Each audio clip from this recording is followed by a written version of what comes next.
The first aging pathway, AMPK. In my book on everything evidence-based in weight loss, How Not to Diet, there's a section entitled Amping AMPK. AMPK, which stands for AMP-activated protein kinase, is an enzyme that acts as a sensor for plants and animals similar to a fuel gauge in a car.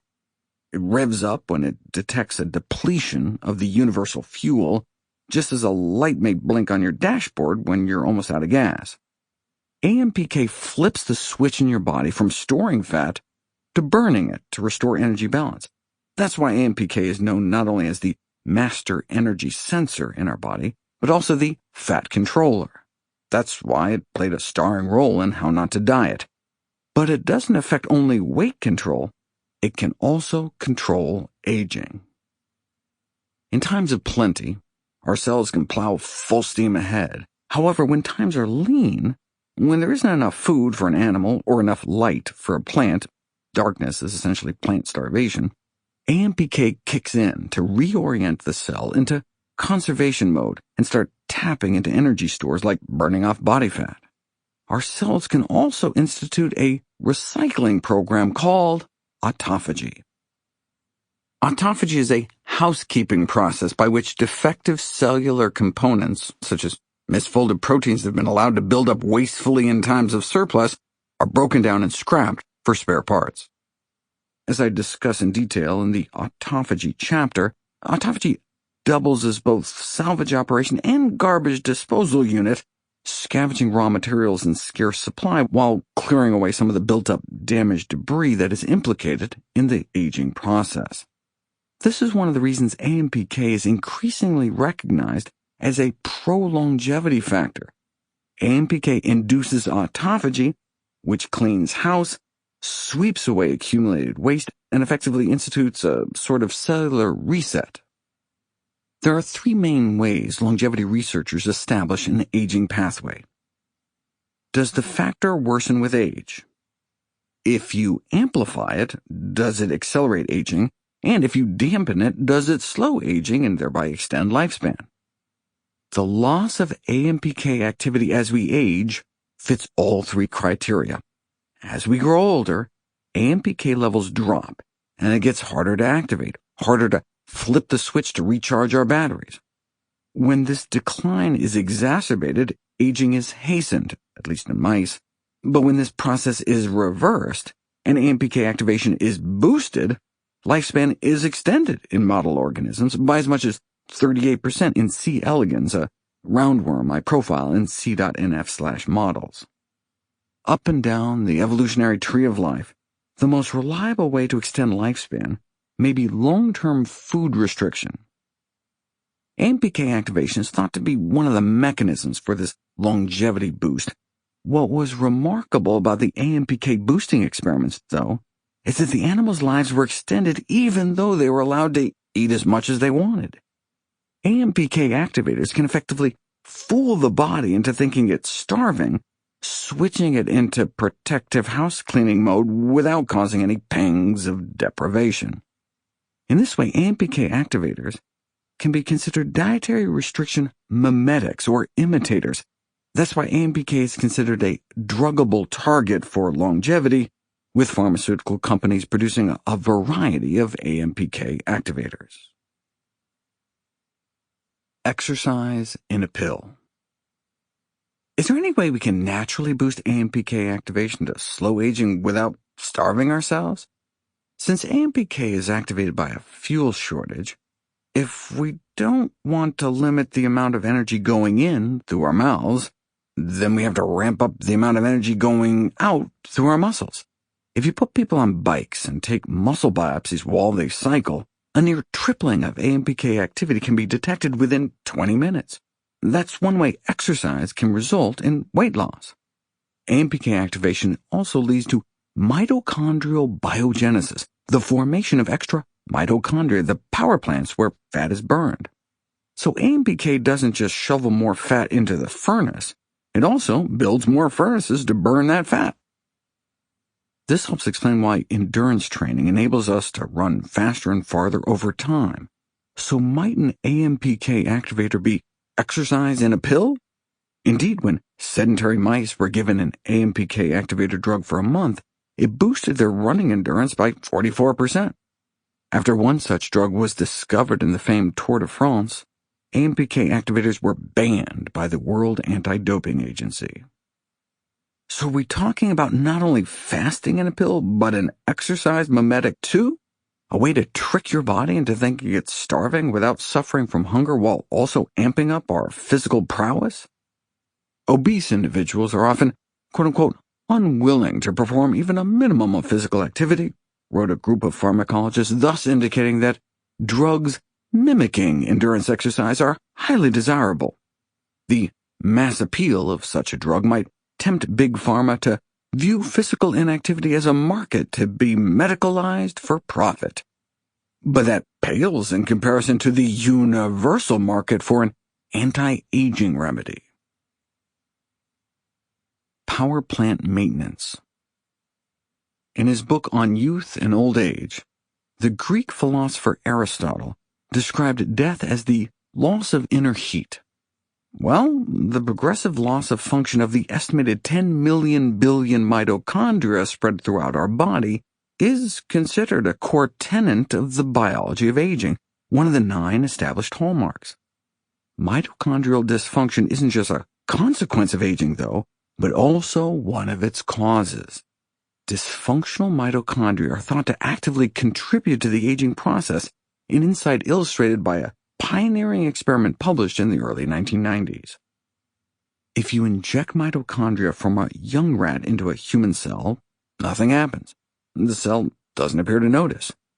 Each human skin cell averages about 300 mitochondria, and adding 10 to 15 extra mitochondria from a rat pup doesn't appear to have any effect. But if you add the same number of mitochondria from an old rat, a centenarian in human years, the human cells start to show signs of degeneration within just a few days. Even just having a few percent of those old mitochondria was enough to drive the human cells to an early grave. So, age-impaired mitochondria don't just become less efficient, they may become actively harmful. That's where AMPK comes in. With age, our mitochondrial function declines, but building new cellular power plants, expanding existing ones, and decommissioning old ones, so-called mitophagy, are ways in which AMPK could promote survival. AMPK is said to serve as a mitochondrial guardian, and in that role may help protect against the ravages of age-related disease. If an AMPK-activating drug really could help us reap the fat-burning and health-promoting benefits of fasting and exercise without the hunger and sweat, one could imagine how it would become one of the best-selling drugs on the planet. And it is. Metformin. Sold originally as glucophage, meaning sugar eater, metformin is now prescribed more than 85 million times a year in the United States alone. Despite all the strides in biotechnology, Big Pharma has yet to come up with a safer, more effective first-line treatment for type 2 diabetes than an AMPK-boosting drug that retails at pennies per pill. In c.nf/metformin, I talk about its interesting origin story and all the other upsides, including the mind-blowing revelation that diabetics placed on metformin may live longer lives than those who never got diabetes in the first place. From a longevity standpoint, it's as if their diabetes diagnoses were beneficial because then they had access to this lifespan-enhancing drug. If metformin is so powerful as to more than offset such a dreaded diagnosis as diabetes, should everyone be taking it? In c.nf/metformin downsides, I cover its common but mild symptoms and the rare but potentially fatal one. Another adverse consequence of metformin is less side effect than main effect. The way metformin boosts AMPK is by impairing our body's ability to produce energy by acting as a mild mitochondrial poison. So, not surprisingly, it may undercut physical fitness achievements from exercise, including aerobic capacity and muscle gains. The only way to determine if metformin's benefits outweigh its risks for expanding the health span and lifespan of non-diabetics is to put it to the test. Enter the upcoming TAME trial, Targeting Aging with Metformin, which I profile in c.nf/tame. The bottom line is that there may be reason to temper our expectations. Though it can increase the average lifespan of certain mice by 5%, at a higher dose, metformin actually shortens lifespan. Further reservations about its Panacean prospects arise from the landmark Diabetes Prevention Program study, in which the drug only appeared to benefit those at highest risk. One small study even found that, despite metformin alleviating the insulin resistance of diabetics, the drug actually made things worse for non-diabetic obese individuals without a family history of diabetes. So, healthier individuals may not reap the benefits of metformin that we try to extrapolate from longevity studies on diabetics. Foods that may impair AMPK. There's a type of saturated fat called palmitic acid that suppresses AMPK. Although originally discovered in palm oil, palmitic acid is most concentrated in meat and dairy fat. Of all saturated fats, palmitic acid appears particularly pathogenic when it comes to metabolic disease, cardiovascular disease, cancer, neurodegenerative diseases, and inflammation, which is at least partly attributable to AMPK inhibition. This may be why saturated fat can be so toxic to the liver. Saturating your liver. Non-alcoholic fatty liver disease has become the leading cause of chronic liver disease in the world. Studies now estimate 75 to 100 million people in the United States already have it, about 1 in 3 American adults. The overaccumulation of fat in the liver is caused by the overconsumption of calories, but not all calories are equally liver fattening. Excess sugar is often framed as the main culprit, but saturated fat is even worse. See my video c.nf/liver for details. Basically, overfeeding sugary foods like candy and soda can increase liver fat by 33%, whereas overfeeding the same amount of saturated fat, butter and cheese, increased liver fat by 55%. Overfeeding unsaturated fats like pecans and olive oil only caused a 15% increase in liver fat, presumably because unsaturated fats don't impair AMPK as potently as do saturated fats. What makes saturated fat particularly insidious is that it can increase liver fat even without enforced overeating. Excess sugar calories can foie gras your liver with fat, but even if you have people swap 25 spoonfuls of sugar in the form of candy and soda into their diets each day, liver fat remains unchanged as long as you keep overall calorie intake steady. But if you do that with a fraction of the amount of saturated fat in the form of meat and dairy, even without being made to overeat, study subjects marbled their livers with 39% more fat within 4 weeks. Foods that may boost AMPK. We know more than 100 plant products that can activate AMPK, but many of them are toxic. To defend against noshing nibblers, take nicotine, for example. Fat biopsies show that, compared to non-smokers, those who light up have more than 5 times the AMPK activation. Unsurprisingly, smokers often gain weight when they quit, and nicotine gum can blunt that phenomenon. Although smoking cigarettes may be one of the worst things you can do to yourself, it's one of the most reliable ways to lose weight, thanks to AMPK. Is there any way to get the AMPK-boosting benefits without the risks of dying a gruesome death from lung cancer? Barberries. Because AMPK activation leads to weight loss, I cover a number of natural AMPK activators in my book on the subject, including berberine found in barberries. Rather than reiterate it here, allow me to refer you to the Raising the Barberries section of my Amping AMPK chapter in How Not to Diet. In short, barberries, which can be found inexpensively priced at Middle Eastern groceries in dried form, have been shown to successfully lower LDL cholesterol levels an average of 14 points, milligrams per deciliter, as well as improve acne, artery function, triglycerides, blood sugars, and insulin resistance. One could achieve the dose of berberine used widely in China for diabetes management, which is presumably AMPK enhancing, by eating as few as 2 teaspoons of barberries 3 times a day, or a single tablespoon twice a day. Eating the whole food is preferable, especially since an analysis of berberine supplements on the market found that 60% failed to match what was claimed on their labels. A word of caution: barberries are classified as unsafe to eat during pregnancy and are not recommended for consuming while breastfeeding. The reason so many different plants produce compounds that activate AMPK may be for self-preservation. They may be trying to fend off herbivores by producing compounds that impair animal metabolism.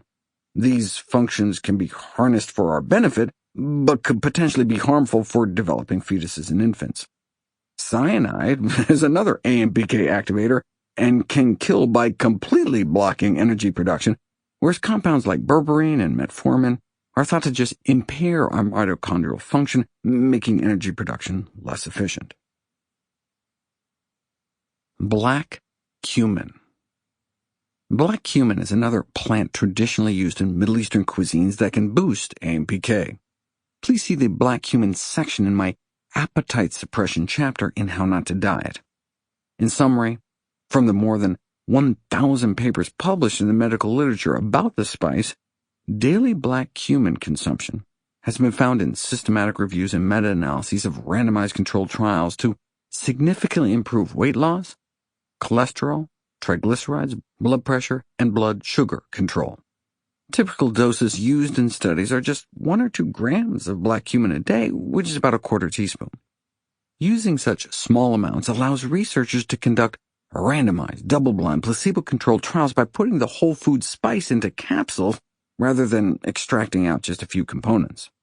The spice also lowers markers of inflammation, such as C-reactive protein, and has favorable effects on inflammatory conditions, such as asthma, rheumatoid arthritis, and a common cause of hypothyroidism called Hashimoto's thyroiditis. Black cumin also appears to help get rid of kidney stones and help with the symptoms of menopause. The dose used in most of these studies would cost about 3 cents a day. Hibiscus and lemon verbena tea. Another AMPK-boosting zinger is hibiscus, which delivers the tart cranberry-like flavor and bright red color of red zinger tea. Also known as Roselle or Jamaica, hibiscus tea has been enjoyed around the world for millennia as both a delicious hot or cold drink and an ancient medicinal remedy. In How Not to Die, I covered its blood pressure benefits, working as well as or even beating out some antihypertensive medications in head-to-head clinical trials. In How Not to Diet, in the Flower Power section of my Fat Blockers chapter, I described its role in AMPK activation and improving blood sugars, LDL cholesterol, artery function, and weight loss, with or without another herbal tea, lemon verbena. One caveat, though, is my note about tooth enamel and sour beverages, which I'll get to later. Vinegar. Hibiscus and black cumin bump up AMPK the same way barberries, berberine, and metformin do, by interfering with cellular energy production. Can we activate AMPK without mucking with our mitochondria? Alcohol is yet another plant product that activates AMPK, but it does so by a totally different mechanism.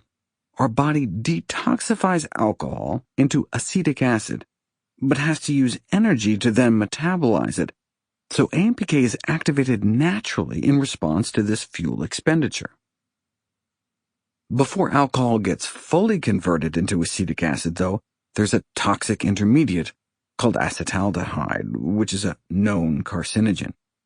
That may be why alcohol consumption has been found to increase the risks of at least a half-dozen cancers, including breast cancer, even among light drinkers. Is there any way to skip over the toxic step and take in acetic acid directly? Upon reviewing AMPK's role in burning off excess body fat, a researcher determined that, quote, it is crucial that oral compounds with high bioavailability are developed to safely induce chronic AMPK activation for long-term weight loss and maintenance." Unquote. Why develop such a compound when you can already buy it in any grocery store? It's called vinegar. Acetic derives from the Latin word acetum, meaning vinegar. By definition, vinegar is merely a dilute solution of acetic acid in water. When we consume vinegar, the acetic acid is absorbed and metabolized, giving us a natural boost in AMPK at the dose you might typically get dressing a salad. In the Take an Acid Trip section in my Amping AMPK chapter in How Not to Diet, I cover how vinegar can diminish both visceral and superficial body fat and reduce blood sugars in diabetics on par with anti-diabetic drugs by improving the uptake of blood sugar by our muscles. That's an AMPK effect also seen with exercise. Surprisingly, vinegar plus metformin worked better to control blood sugars than metformin alone, suggesting either additive benefits to further AMPK stimulation — the metformin dose was relatively low — or vinegar benefits above and beyond AMPK. Vinegar has also been shown to improve artery function and to have other AMPK activation benefits, such as decreasing blood cholesterol and triglyceride levels. Can it make you live longer? In C. elegans, vinegar has a prominent lifespan extending effect, but it's never been tested in people. The Harvard Nurses' Health Study did find that women who consumed at least a tablespoon of oil and vinegar salad dressing 5 or more days a week had fewer than half the fatal heart attacks compared to women who hardly ever used the dressing. Even after taking the extra vegetable intake into account, they found a 54% lower risk of dying from the #1 killer of women. Fiber-rich foods. Don't like the taste of vinegar? Instead of delivering acetic acid through your mouth, you can also supply it to your bloodstream from the opposite direction. You know how vegetables and grains turn sour when they're fermented?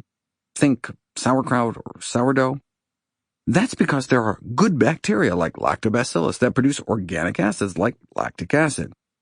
Acetic acid is a type of short-chain fatty acid made by the friendly flora in our gut from the fiber and resistant starch we eat. These prebiotics are concentrated in legumes — beans, split peas, chickpeas, and lentils — and whole grains. But fiber can be found throughout the plant kingdom. When we eat whole plant foods, our gut flora can make acetic acid from scratch inside our colons by fermenting fiber. Then that acetic acid can get reabsorbed back into our bloodstreams, so we can use the top-down approach to activate AMPK by consuming vinegar, or the bottom-up approach by eating fiber. How much fiber are we talking about? Even eating just the measly minimum recommended intake of fiber of about 30 grams a day can result in the production of more than 4 tablespoons worth of vinegar in our colon.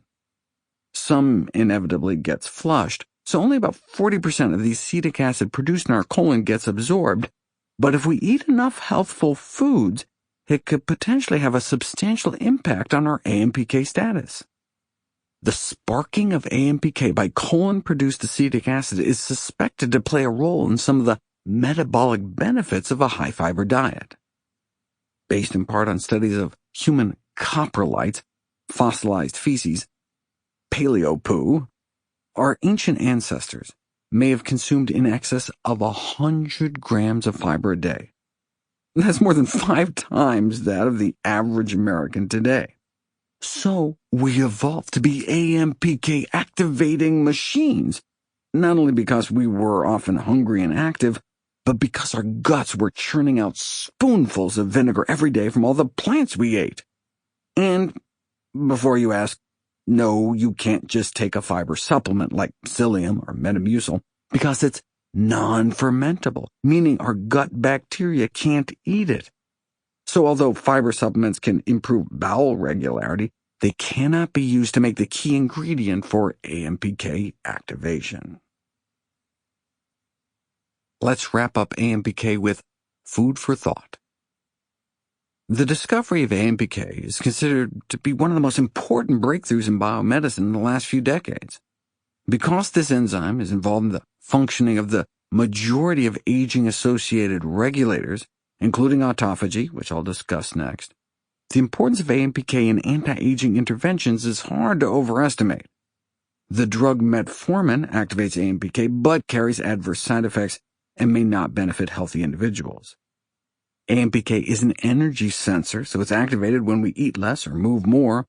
Some food components, like saturated fat, can suppress AMPK, whereas others, like fiber, can boost it. There are also specific AMPK-activating compounds in barberries, black cumin, hibiscus tea, and vinegar. To help boost this anti-aging pathway, at each meal, consider reducing consumption of saturated fat, which is concentrated in meat, dairy, and desserts. Increase your consumption of fiber, which is concentrated in legumes and whole grains, and taking each of the following: 2 teaspoons of barberries, a dash, like a 1/12 of a teaspoon, of ground black cumin, 3/4 of a cup of hibiscus tea mixed with a 1/4 cup of lemon verbena tea, and 2 teaspoons of vinegar. Though never taken straight, sprinkle it on food or dilute it in some tea.